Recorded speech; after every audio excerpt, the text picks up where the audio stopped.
નાગેશ્વરના રહેવાસીઓની નમ્ર વિનંતી છે કે અમારા ચૂંટાયેલા ધારાસભ્યો ક્યાં છે, નગરસેવકો ક્યાં છે। છેલ્લા 5 વર્ષથી આ વિસ્તારમાં કોઈ ક્યારેય આવતું જ નથી। નાગેશ્વરમાં ગંદકીના ઢગલા જામી ગયેલા છે। અવારનવાર ઝઘડા પ્રોબ્લેમ થાય છે। પોલીસ ચોકીની જરૂરિયાત છે। એક આરોગ્ય કેન્દ્ર હોવું જોઈએ। અહીંના ગરીબ વૃદ્ધો, નાના બાળકો અને નાના વસવાટ કરવાવાળા માણસોને દવાખાનામાં રાત્રે ગમે ત્યારે દિવસે જરૂર પડે તો ઠેઠ સિવિલ હોસ્પિટલ સુધી જવું પડે છે। તો આ એક નગરપાલિકા તરફથી આરોગ્ય કેન્દ્રની સુવિધા શરૂ થાય। રસ્તા ખરાબ છે। રસ્તામાં છેલ્લા 5-7 વર્ષથી કોઈ પુરાણ નથી થયું, ડામર નથી થયા, કોઈ રસ્તા નથી થયા। પાણી અનિયમિત આવે છે। નિયમિત પાણી મળવું જોઈએ ટાઈમસર લોકોને, અને આરોગ્ય સુવિધાઓ વધવી જોઈએ। સિટી બસની સવલત, રોડ ઉપરથી સિટી બસ 5-6 વહી જાય છે પણ એકે અંદર સિટી બસ આવતી નથી। તો ગરીબો અને વૃદ્ધોને, નાના બાળકોને, બહેરાઓને ઠેઠ હાલીને રોડ સુધી જવું પડે છે।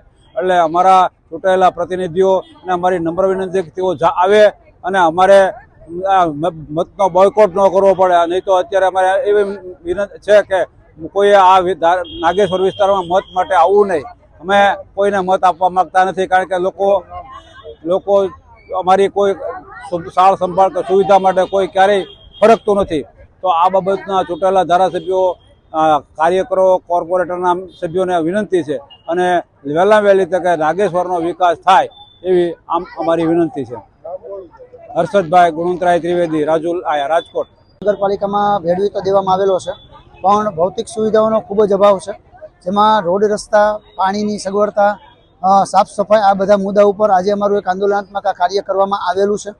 જેમાં ખાસ કરીને ગ્રાન્ટ પાસ થઈ, તો જેમાં શાંતિનગર અને નાગેશ્વર એરિયાના રોડની બનાવવાની ગ્રાન્ટ પાસ થઈ હતી, પરંતુ શાંતિનગરમાં રોડ પૂરા થઈ ગયા। નાગેશ્વર રોડ વિસ્તારમાં હજી રોડ વિહોણા વિસ્તાર છે આખો, એના રોડ પૂરા બન્યા નથી। એમાં બે વસ્તુ જાણવા મળી। એક એવું કહેવામાં આવે છે કે ભાઈ ચૂંટણીના કારણે રોડ ઊભા છે, તો બીજા પાસા કેટલાક આધારભૂત સૂત્રો તરફથી એવું પણ જાણવા મળ્યું કે આજે લડાઈ થઈ એમાં ક્રૂડ ઓઇલ પૂરું આવતું નથી, ડામર પૂરું આવતું નથી। તો આવા પણ જવાબ છે। તો ડબલ મોઢે વાત કરવામાં આવે છે।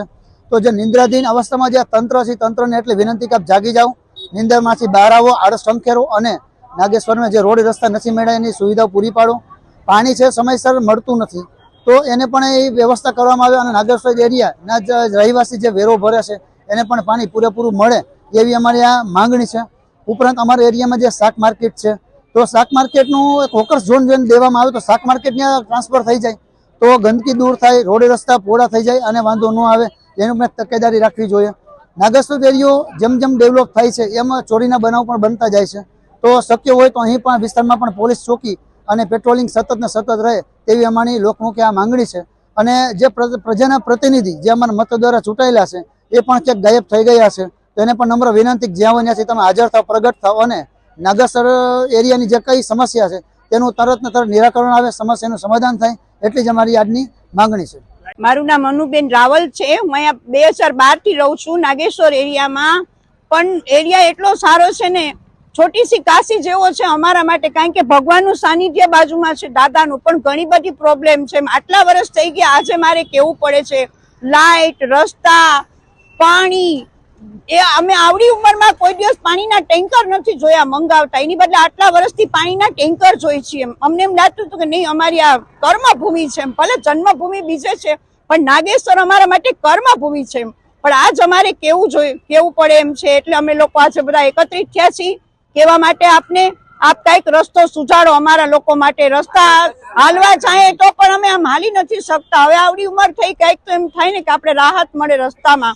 એક દિવસ લાઇટ વહી જાય તો હજી કહેશે બીજો દિવસ તાપ છે, બે દિવસ સુધી લાઇટ પાણીની તકલીફ છે, પ્રોબ્લેમ છે।